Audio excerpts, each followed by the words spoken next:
Jackie, Roxane, on a les images du direct, on est à 84 km de l'arrivée et on le voit, plusieurs tentatives, plusieurs groupes et donc une concurrente en tête pour le moment, la néerlandaise Maud Reinbeek.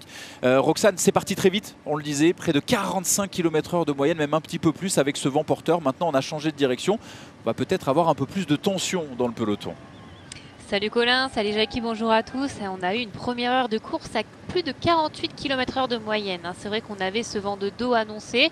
On a eu pas mal d'attaques depuis le départ. Finalement, on retrouve Maud Reinbeek à l'avant de la course, qui a été très en vue depuis le départ ce Tour de France Femmes. Déjà à l'attaque sur les 2 étapes en Bretagne. Et puis derrière, on a des Françaises, Célia Lemuel qui se situe à 35 secondes, Eline Roussel à 1 minute 20. On annonce également Victoire Berthaud. Alors, est-ce qu'elle a été reprise par le peloton? Pour le moment, on n'a pas l'information. En tout cas, on a pas mal de tentatives d'attaque pour des équipes qui n'ont pas sur le papier la meilleure sprinteuse. Les sprinteuses capables de rivaliser, que ce soit avec Lorena Wiebes, avec Marianne Vos. Donc, on veut aller à l'avant, on veut essayer de montrer le maillot. Jackie, on parlait de ce changement de direction.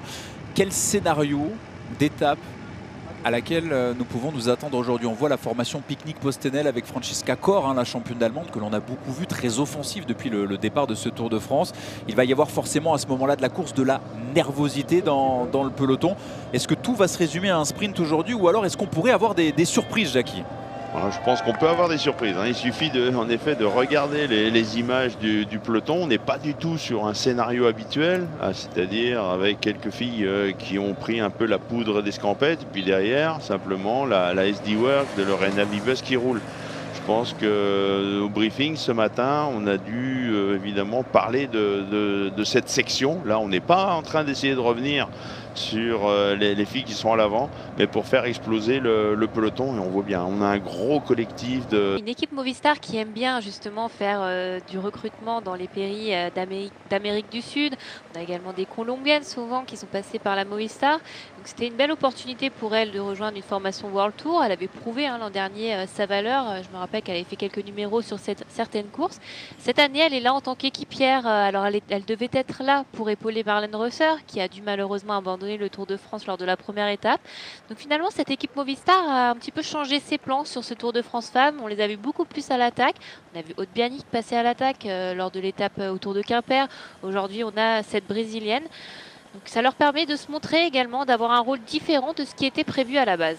Devant, c'est un petit peu plus compliqué pour Maud Reinbeek, la néerlandaise de la formation Volker Wessel, qui est en train de laisser partir ses 2 compagnons d'échappée, Franziska Kor et Anna Vittoria Magayesh. Ouais, on l'a dit, le parcours est relativement plat, mais dans la région, il y a des petits faux plats et le vent un peu de côté.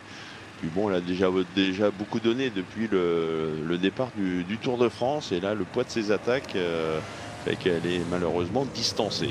Un petit détour par la moto avec Iris Lappendel. Ça vaut pas le coup de se faire mal aux jambes. J'ai le prize money sous les yeux. Voilà, il faudra en parler à l'organisation pour revoir peut-être tout ça à la hausse. Allez, en tout cas, c'est l'Allemande qui est passée en première position, Franziska Kor. Qui fait une très belle entame de Tour de France, Katarzyna Niewiadoma, qu'on mettait bien sûr parmi les favorites pour le classement général avant le départ de ce tour, puisqu'elle est la vainqueur sortante, mais qui n'avait pas réalisé une superbe saison depuis le début d'année. Mais elle a su très bien se préparer et on va voir de la très grande Niewiadoma d'ici la fin de la semaine. Allez, elle se retourne, elle se toise. Lorena Wiebes qui sait qu'elle a dans sa roue Marianne Vos et la place de 3 dans ce sprint intermédiaire de Soudain.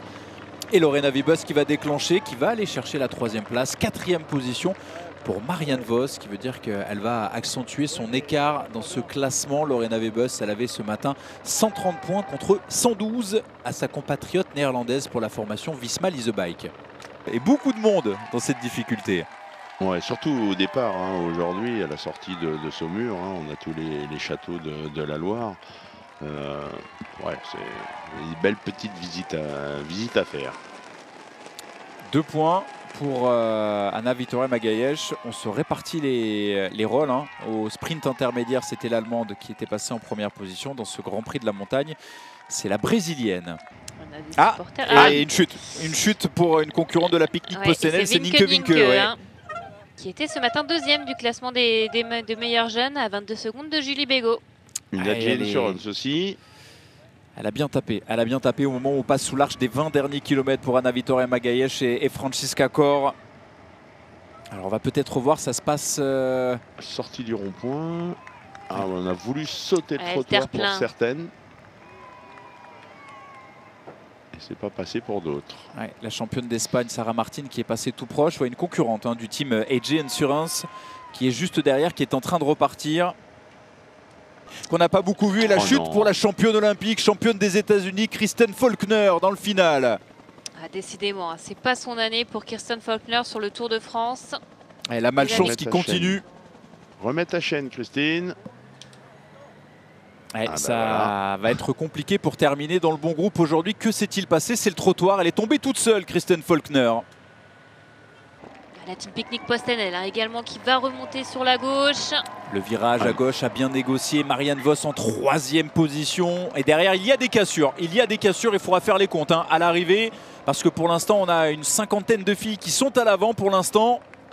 Une grosse accélération de Kimberley. Chloé Dygert emmenée en 2e position, l'américaine. Il y a Kasia Nievadoma, elle aussi dans les toutes premières positions. Et on va peut-être relancer de très loin. 420 mètres, encore de la ligne. Ça frotte sur la droite de la route avec Kim Lecourt qui essaye de sortir en première position. Kim Lecourt, Lorena Wiebes qui joue des coudes avec Chloé Dygert. Marianne Vos qui est enfermée. Lorena Wiebes qui va essayer de passer sur la droite de la route. La championne d'Europe avec le maillot vert en puissance. Lorena Wiebes avec Marianne Vos. Juste derrière elle, Lorena Wiebes. Est-ce que Marianne Vos va réussir à la déborder? Lorena Wiebes qui va lever les bras pour la 2e journée consécutive devant Marianne Vos. Bis repetita après cette étape d'Angers. Et 3e passe pour Lara Gillespie de la UAE Team ADQ. Tout en puissance, Lorena Wiebes, Jackie, qui n'a pas d'équivalent lorsqu'elle peut lancer son sprint. Elle n'a pas d'adversaire. Ouais, le plus dur pour elle, c'était, je pense, de trouver l'ouverture. C'est vrai qu'elle n'avait plus trop d'équipières à 500 mètres de la ligne. Il n'y avait plus de Lotto Kopecky. On l'a vu un peu se retrouver un peu enfermée le long des barrières en cherchant l'ouverture. Et quand elle a eu l'ouverture, voilà, on a senti la puissance qui s'est dégagée de Lorena Wiebes qui s'impose assez facilement, même si Marianne Vos était toujours là sur une arrivée en bosse. On le savait que Marianne Vos était peut-être mieux que sur le plat par rapport à Wiebes, mais il n'y a pas encore eu photo sur la ligne. 5e victoire sur les routes du Tour de France Femmes avec Zwift. Et c'est sa 16e victoire en 2025. On le revoit ce sprint, Roxane, avec vous.